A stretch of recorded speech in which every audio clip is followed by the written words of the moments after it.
इससे अपनी बीवी का इस पर खर्चा नहीं झेला, इसने बीवी छोड़ी, इसने माँ बाप छोड़े, इसने परिवार छोड़ा। अब ये देश का कैसे हो सकता है ना, पूरा देश एक तरफ फेंक रखा, ट्रंप के पैर दबाने लगा वहाँ जाकर पिंडली कापड़ लगे उसकी, वहाँ जाकर कभी सोना मत खरीदो, कभी कुछ मत। और ये हिंदुस्तान के मेन स्ट्रीम मीडिया मुझे तो मतलब बहुत सारी मेलोडी खवा दो। अबे तुम जो है देश के प्रधानमंत्री हो, आप फॉरेन में जा रहे हो, वहाँ नीति में क्या तुम नैन मटक्का करने जा रहे हो, टोपी खवा रहे हो किसी को। मैं नैन मटक्के को यहाँ इन्हें ये हिंदुस्तान कम पड़ गया है, अंदर जा रहे हो तुम। यही तो मतलब नहीं है कि भाई चलो कॉकरोच समझ के ही भैया जाने दो, करने दो, क्या सुननी है इनकी, ऐसा ही तो नहीं समझ रही है सरकार। वाकई में कॉकरोच तो नहीं समझने लग गई है। नहीं, कॉकरोच तो नहीं समझ रही, क्योंकि कॉकरोच की खासियत है जब सिस्टम सड़ जाता ऐसा है। ये खुद एक दीमक है देश के लिए। भारतीय जनता पार्टी एक दीमक है। दीमक का काम क्या होता है, बाहर की परत तो रखती है साफ, जो दिखती है कि एकदम करारी है, लेकिन अंदर से धीरे धीरे धीरे मट्टी बना देती है। और कॉकरोच का काम है उन दीमक को साफ करना।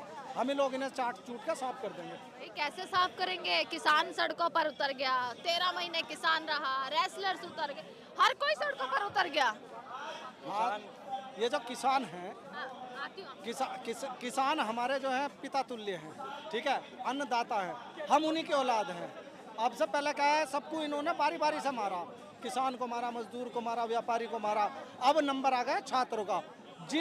जिस यूथ का लेके नाम ये शुरुआत में भाषण देते थे कि 65% यूथ किसी भी वर्ल्ड में, वर्ल्ड वाइड कहीं भी नहीं है, हिंदुस्तान में, और यूथ के लिए मैं ये करूँगा वो करूँगा। अब यूथ पे ही चोट इन्होंने कर दी, तो ये इनके शासन के ताबूत में आखिर कील साबित होगा यूथ पे। मोदी जी ने आपको कितना कुछ सिखाया, रीलबाजी करना सिखाया, पकोड़े तलना सिखाया, उसका एहसान मान नहीं रहे आप।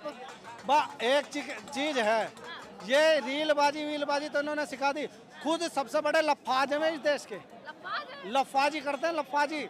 एक भी प्रेस कॉन्फ्रेंस उन्होंने नहीं की, केवल उनसे जो है अपनी लफाजी करवा लो, एसी में बैठ के मेलोडी खवा दो। अबे तुम जो है देश के प्रधानमंत्री हो, आप फॉरेन में जा रहे हो, वहाँ नीति में क्या तुम नैन मटक्का करने जा रहे हो, टोपी खवा रहे हो किसी को। मैं नैन मटक्के को यहाँ इन्हें ये हिंदुस्तान कम पड़ गया है, अंदर जा रहे हो तुम, बाहर जा रहे हो, बेइज्जती करवा कर फेंक रखी। कहते हैं देश की सेवा के लिए प्रधानमंत्री ने अपना संसार, अपना घर, मोह माया सब त्याग दिया। देश की सेवा के लिए ना, अपनी मौज मस्ती के लिए त्यागा। किसी भी परिवार आदमी कौन, एक बात बताओ, किसी भी समाज में, गांव बस्ती में जो अपनी औरत को छोड़ देता था उसे सबसे बेकारा मानते थे हिंदुस्तान के कल्चर में। ये तो मानते थे ना हिंदुस्तान के कल्चर में।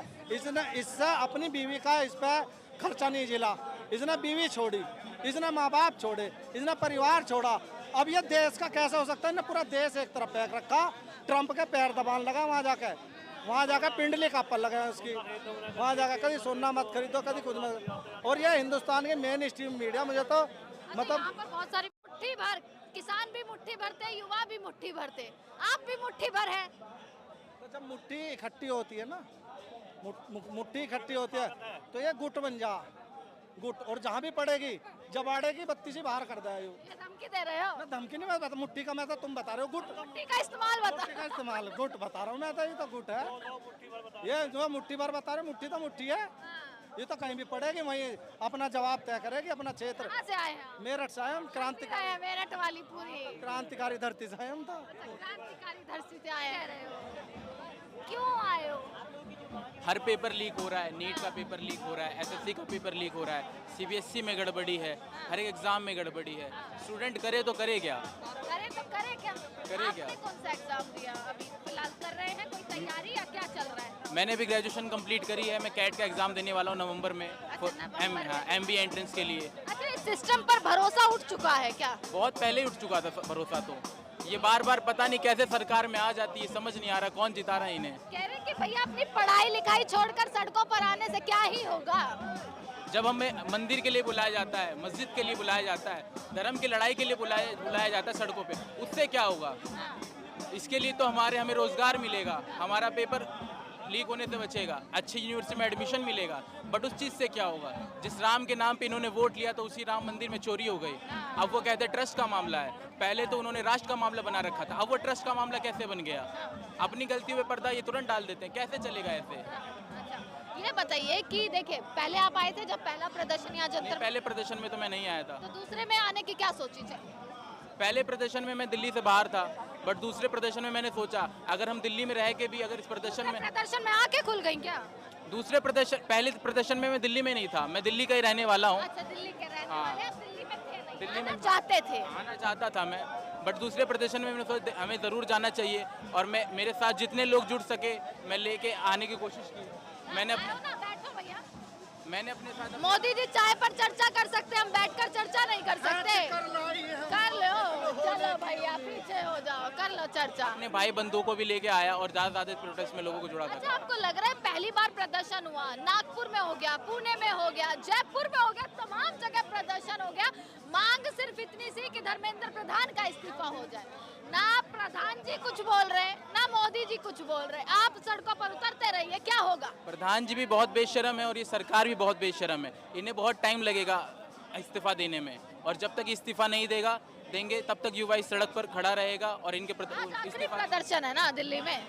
ये चलता दिल्ली में तो आखिरी प्रदर्शन है ना, बट इसका मतलब ये नहीं है कि हम सारी मांग अपनी बंद कर देंगे, ये संघर्ष रुक जाएगा। दिल्ली से बड़ा क्या हो सकता है? पड़ोस में संसद है, पड़ोस में मोदी जी बैठे, पड़ोस में प्रधान जी बैठे, फिर भी नहीं सुन रहे भैया। बेशरम लोग हैं, बेशरम बेशरम लोग हैं, बेगैरत लोग हैं, निकम्मे लोग हैं ये, निकम्मे, बेगैरत, बेशरम, बेहया, निर्लज, नीच, निकृष्ट। और जैनजी को बुलाया था, आप क्या कर रहे हैं? जैन जी हमारे भाई नहीं है, ये सही बात। जैन जी हमारा परिवार नहीं है, हाँ। ये कहीं और से आ गए, पेड़ से टूट खाए कहीं से। किसी पार्टी से तो आप नहीं जुड़े हैं नहीं, हम पार्टी से नहीं है, ये भी तो पार्टी नहीं है, कॉकरोच जनता पार्टी, पार्टी कहाँ है? कहा आप ही मेरठ से आए हैं। मेरठ से आए हम। आपने किसानों की बात करी थी कि किसान भी धरने पे बैठे थे, सब बैठे धरने पर भैया, कौन नहीं बैठा? तो आप सुन लो, किसान धरने पे बैठे, लेकिन 1-1.5 साल बाद जो तीनों किसान कृषि बिल थे वो सरकार को वापस लेने पड़े थे ना। किसान बैठे लेकिन सरकार तो झुकी, आज भी वो तानाशाह किसान झुका। सड़कों पर है भैया। नहीं, वो बिल अच्छा चलिए, मैं कहती हूँ अगर आप सब लोगों के लिए एक सवाल है, आज अगर ये अनाउंसमेंट हो जाए कि धर्मेंद्र प्रधान का इस्तीफा ले लिया जाएगा, आश्वासन दे दिया, यहाँ से उठकर चले जाएंगे? नहीं, आश्वासन से क्या होगा? ये इन्होंने तो आश्वासन दिया था 15 लाख आएंगे, 2 करोड़ प्रतिवर्ष रोजगार मिलेगा, नौकरी मिलेगी। इनके आश्वासन से बात नहीं, जब इस्तीफा होगा तभी तो जाएंगे। लगातार धरने प्रदर्शन पूरे देश में अन्य प्रदेशों में हो रहे हैं, अभी तक तो इस्तीफा दिया नहीं, तो मुझे तो नहीं लगता ये इस्तीफा देंगे। बेशरम शिक्षा मंत्री हैं, अभी इस्तीफा नहीं देंगे, इतनी जल्दी इतनी आसानी से इस्तीफा नहीं देंगे। बेशरम शिक्षा मंत्री, एक शिक्षा मंत्री को बचाने के लिए पूरा सिस्टम लग गया भाई, पूरा सिस्टम। लाखों छात्र एक तरफ, एक शिक्षा मंत्री एक तरफ। इस देश की सरकार के लिए जरूरी कौन है आपको साफ दिख रहा है। उसके बाद भी आपने उम्मीद लगा ली, आप यहाँ न्याय लेने आए हैं, आप यहाँ सड़कों पर बैठे हैं, आप यहाँ आवाज कब तक लगाएंगे, कब तक?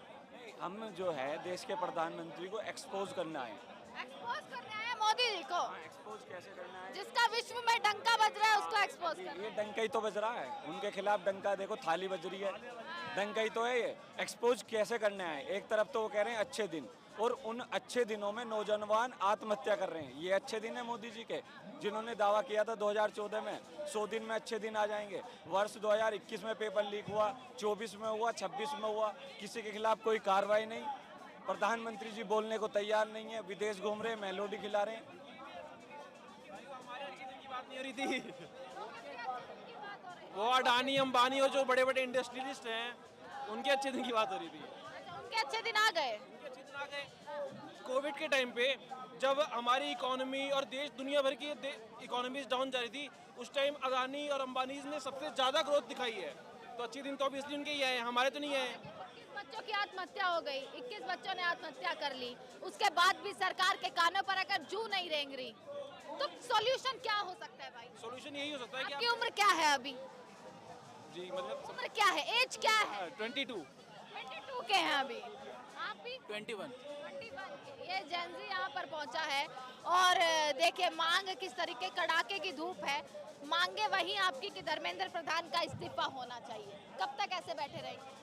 मैम आज तो 5 बजे तक का है परमिशन, जब तक परमिशन मिलेगी तब तक 5 बैठेंगे। बजे तक यहाँ हाँ, पर बैठेंगे। लेकिन अगर ये हो जाए तो एटलीस्ट हमको ऐसा तो लगे कि like we will feel hurt कि हाँ किसी ने सुनी हमारी बात। अगर हमने सरकार चुनी है तो उन्होंने हमारी बात सुनी है, एटलीस्ट हमको ऐसा तो लगे।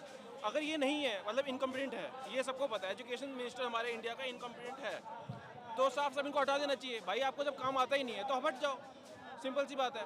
पहले मंत्री मिनिस्टर्स जो होते थे वो इस्तीफा देते थे, अगर वो किसी चीज़ में इनकम्पिटेंट फील हो रहे तो इस्तीफा देते थे। आज के टाइम पे ये चीज़ें ही खत्म हो गई है। वो चला गया टाइम कि जब कोई अकाउंटेबिलिटी मांगता था। आज के टाइम पे तो एक्नॉलेज ही नहीं कर रहे हैं कि पेपर लीक हुआ है। ये तो बोलते हैं कि कुछ क्वेश्चंस आउट हो गए थे, पेपर तो लीक ही नहीं हुआ था। अच्छा, आज एक न्यूज आई कि अबू धाबी में एक का सेंटर डाल दिया गया। एक नीट के स्टूडेंट का एडमिट कार्ड निकला जिसका कल पेपर है, उसका सेंटर आया अबू धाबी। हाँ, वो देखा मैंने कि अब अबू धाबी सेंटर डाल दिया गया है। चलो ये मानता हूँ मैं, टेक्निकल ग्लिच होगा, लेकिन अगर आप री नीट में भी आप टेक्निकल ग्लिच करवाओगे और उसके बाद फिर आप बोलोगे कि हम बहुत ज़्यादा मांग रहे हैं। क्या ज़्यादा मांग रहे हैं? कल आपको एक्सपेक्टेशन है कि बढ़िया तरीके से पेपर हो जाएगा, कोई गड़बड़ नहीं होगी। कल नीट का पेपर है, कोई एक्सपेक्टेशंस नहीं है, होप्स है, बस होप्स है कि किसी तरीके से हो जाए। पूरी सेना लगा दी।